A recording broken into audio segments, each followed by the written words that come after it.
Okay, but really though, have you ever stood there staring into your closet just like completely torn? Torn? Yeah, like between that perfect going out outfit and those comfy clothes that are like whispering your name. Oh yeah, totally. Like that inner battle, right? Yeah.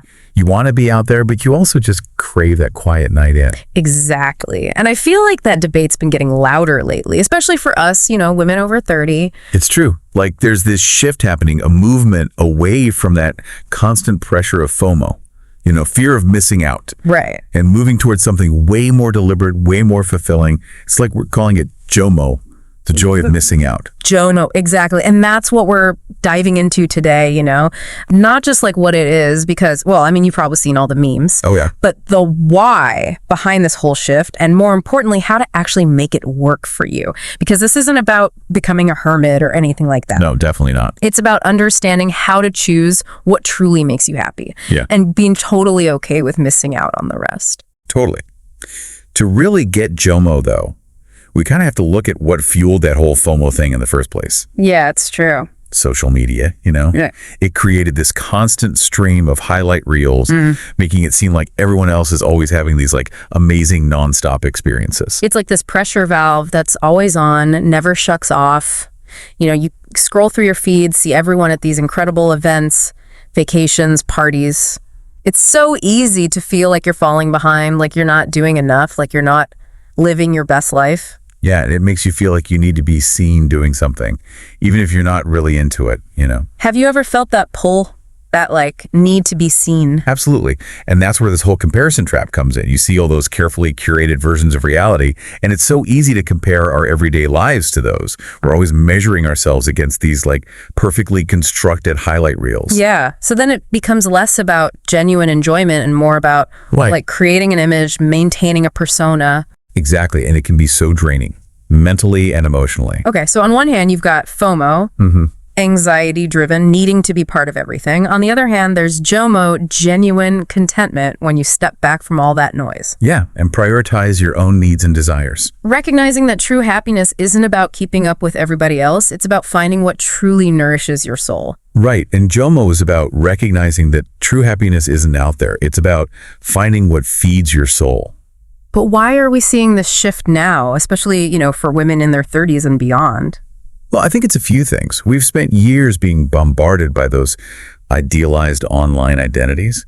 But also, as we get older, our priorities just naturally change. That need for validation, for being seen at all the right places, it starts to fade. And what takes over? A deeper desire for meaningful experiences. Authentic connections. Exactly. So it's like we're waking up from this FOMO-induced haze and realizing that fulfillment comes from somewhere else entirely. Exactly. And that's the beauty of JOMO. It's about taking back your time, your energy, and investing it in what truly matters to you. It's like giving ourselves permission, to just step back from that whole pressure cooker of doing it all and finally redefining what really matters. Exactly. And that's where this whole concept of meaningful experiences comes in, right? Okay, so what does that even look like, though? Well, it's not about checking off some imaginary social checklist. Thank goodness. It's about those activities that truly resonate with you.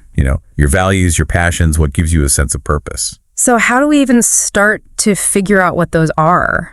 Honestly, it starts with self-reflection. Oh, I knew you were going to say that. Taking the time to really connect with yourself. Understanding what brings you joy, what energizes you. And, even what just leaves you feeling completely drained. Drained, yeah. There's so many ways to do that, though. Journaling, meditation, even just like taking a few minutes every day to just sit quietly and reflect. I love that, though, just creating that space for introspection, like hitting pause on all the outside noise and tuning into your own internal compass, Exactly. And as you start to get a clearer picture of what matters most to you, you can make more conscious choices about, how you spend your time, your energy. It's like decluttering your schedule, like you would declutter your closet or something. Yeah. Saying no to the things that aren't serving you and making more room for the things that do. And those things don't even have to be like grand or Instagrammable or anything. Oh, good. Meaningful experiences can be simple. Spending quality time with people you love, pursuing a hobby, even just connecting with nature, or just letting yourself rest and recharge. That's such a good point because it's so easy to get caught up in this idea that it has to be some big, extraordinary thing. But honestly, sometimes those most fulfilling moments are found in the ordinary, everyday things that we just don't even notice. Absolutely. It's about shifting our focus from like quantity to quality, Right. from looking for outside validation to cultivating contentment within. Okay, so we've talked about why this whole shift towards JOMO is happening. The role of social media, all that pressure to show up and that desire for something more meaningful. But let's be real, saying no can be hard. Yeah. Especially when we've been conditioned to feel like we should be doing all the things, What helps with that? One of the biggest things people struggle with is guilt.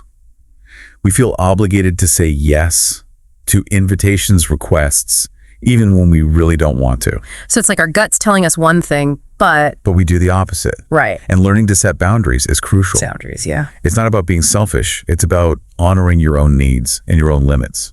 So recognizing that saying no to something doesn't mean you're rejecting the person. You're just putting your own well-being first. Exactly. It's about understanding that your time and energy are valuable, and you have every right to choose how you want to use them. What are some tips for setting boundaries in a way that feels, authentic and respectful? Well, first of all, remember, you don't owe anyone some big explanation. Thank you so much for inviting me, but I won't be able to make it. That's enough. Short and sweet. Yeah. But if you do feel like you need to say more, focus on your own needs rather than making excuses. Instead of, I'm too busy, you could say, I'm really trying to prioritize downtime this week so I can recharge. Oh, I like that. It takes the focus away from those outside obligations and puts it on your well-being. Right. Another tip is to practice saying no in small situations first. Maybe declining another slice of cake or saying no to an extra commitment at work. Like building up your no muscle. Exactly. The more you practice, the easier it gets. Yeah. Okay, but let's talk about the actual benefits of embracing JOMO. We've touched on the mental and emotional stuff, but there's also a ton of research about the physical health benefits too. Okay, now we're talking. Tell me more about those health benefits. Well, when we're constantly exposed to those FOMO triggers, it keeps our stress response system on high alert all the time.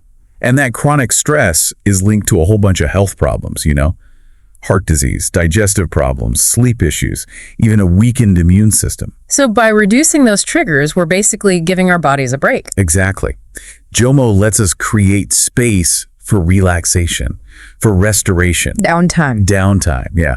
Studies show that things like meditation, mindfulness, even just spending time in nature, it lowers those stress hormones, improves sleep, can even boost your immune system. So we're giving our bodies permission to rest and actually repair. Yeah, and that can have a huge impact on our health and well-being overall. So just saying no to the things that drain us and yes to the things that nourish us, right, we can actually improve our physical health. Absolutely, and it goes even deeper than that.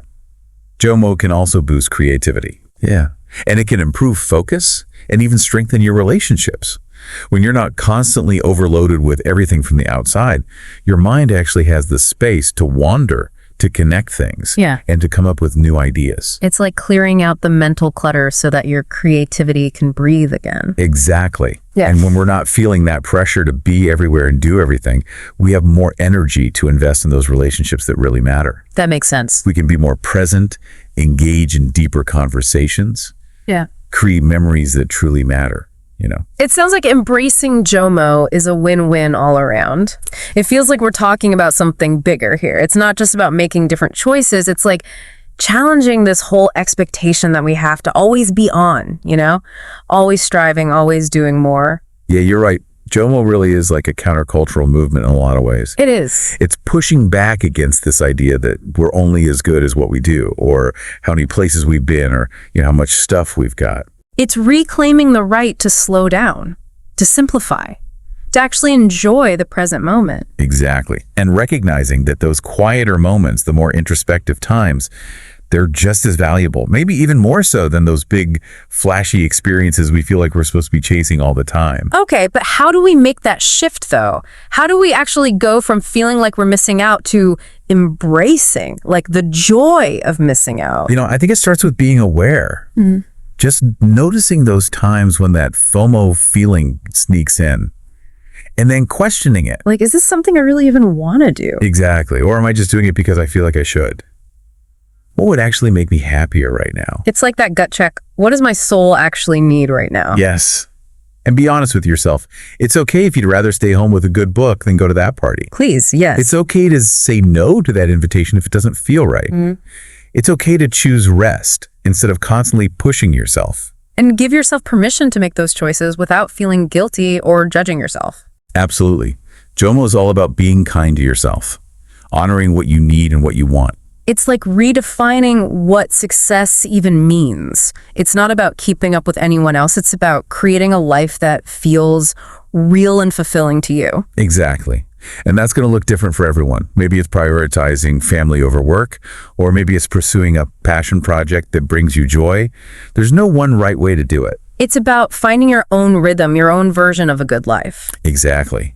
And just remembering that true happiness comes from inside. Yeah. It's not something we find out there in the world. It's something we build within ourselves. And JOMO gives us the space to do that. It does. It lets us step off that treadmill of always doing, and reconnect with ourselves, with our values, our passions, the things that truly matter. So to wrap up our deep dive into JOMO, what's one last thought you want to leave us with? I would say just embrace it. Embrace the joy of missing out. It's not about depriving yourself. It's about having the power to choose.